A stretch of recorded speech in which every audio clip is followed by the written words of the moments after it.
teman-teman, bertemu lagi dengan saya Dr. Sandra Cynthia Lango, spesialis penyakit dalam konsultan rheumatologi dari Siloam Hospital Lipo Village. Hari ini saya akan berbicara tentang fibromyalgia.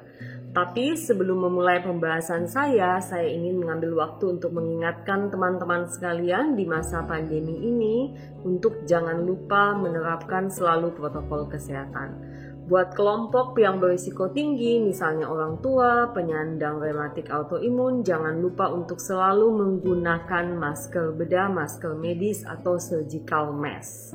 Nah, surgical mask harus menutupi hidung dan mulut teman-teman, dan jangan melepas-lepaskan atau memindahkan posisi daripada surgical mask itu.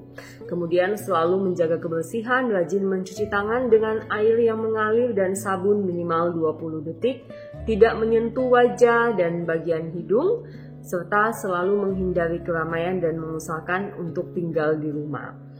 Teman-teman juga harus menjaga kesehatan pribadi secara umum, seperti misalnya makan yang bergizi, tidur cukup, dan mengendalikan stres.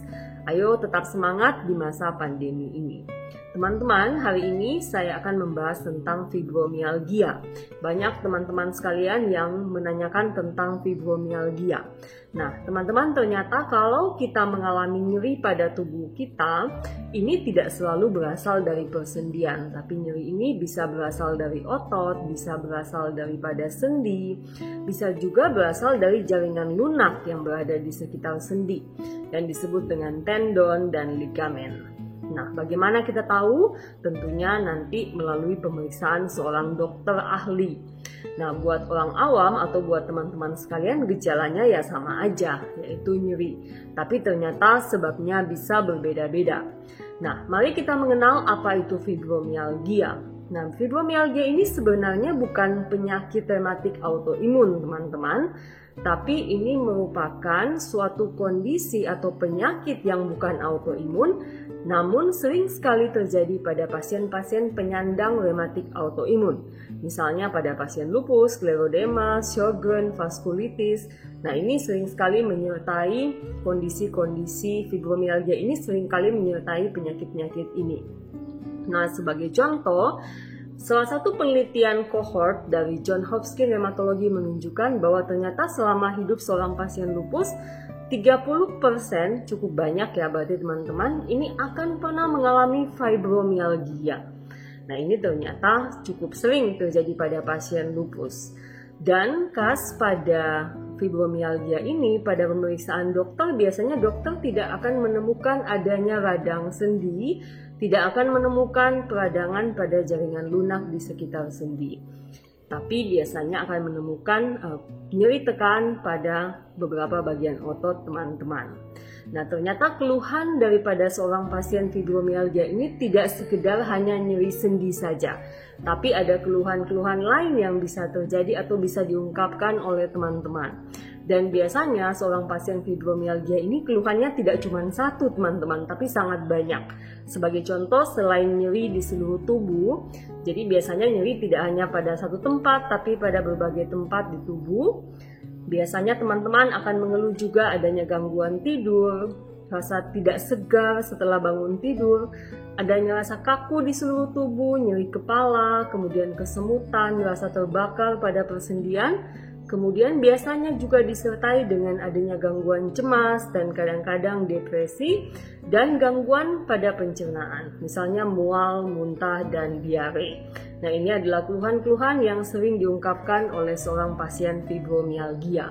Nah, teman-teman mungkin bertanya sebenarnya apa yang terjadi pada fibromyalgia ini. Nah, pada fibromyalgia terjadi gangguan proses nyeri yang terdapat di sentral atau di pusat daripada nyeri itu. Dan biasanya seorang dengan fibromyalgia ambang nyerinya sangat rendah atau terlalu sensitif terhadap suatu nyeri. Dan ternyata terjadi gangguan pada proses terjadinya nyeri dan ada juga terjadi gangguan pada bahan-bahan kimia yang ada pada otak kita. Misalnya peningkatan neurotransmitter eksitasi seperti contohnya glutamat, penurunan neurotransmitter inhibitor seperti serotonin, gangguan analgesik opioid endogen, serta dopamin disregulasi. Ya, nah, ini adalah contoh kelainan-kelainan kelainan yang bisa ditemukan pada seorang dengan fibromialgia. Nah, bagaimana seorang dokter atau rheumatologis menegakkan diagnosis fibromialgia? Nah, ternyata kriteria diagnosis fibromialgia ini sudah dibuat oleh American College of Rheumatology tahun 2010. Ternyata untuk membuat suatu kriteria diagnosis atau menetapkan seseorang menyandang fibromialgia, ada kriterianya. Nah, yang pertama adalah nyeri yang terjadi pada otot. Jadi ada 19 titik daripada otot yang bisa menimbulkan rasa nyeri pada seorang pasien fibromialgia.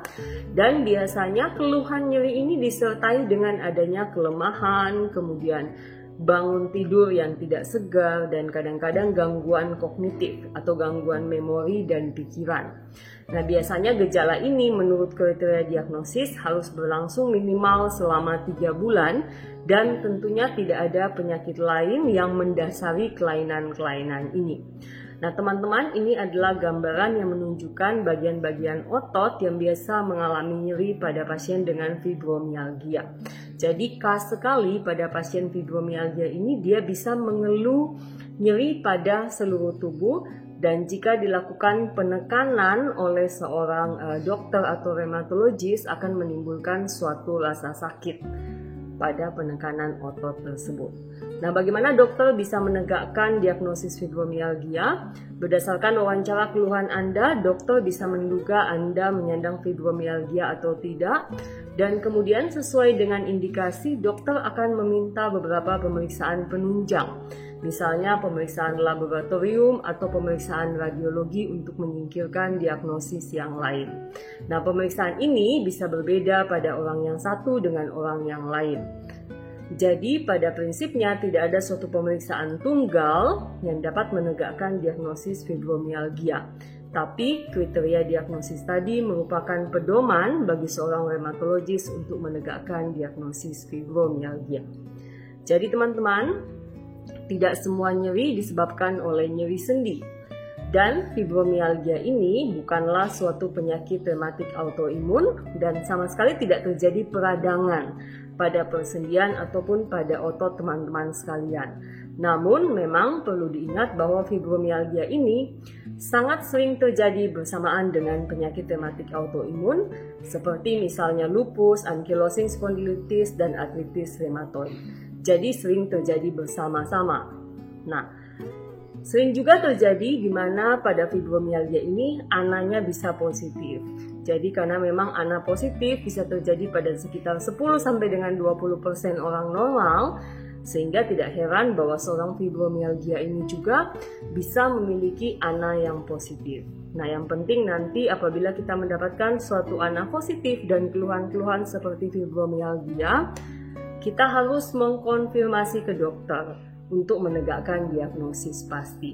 Dokter yang akan menentukan apakah ini merupakan bagian daripada penyakit rematik autoimun atau ini adalah suatu fibromialgia.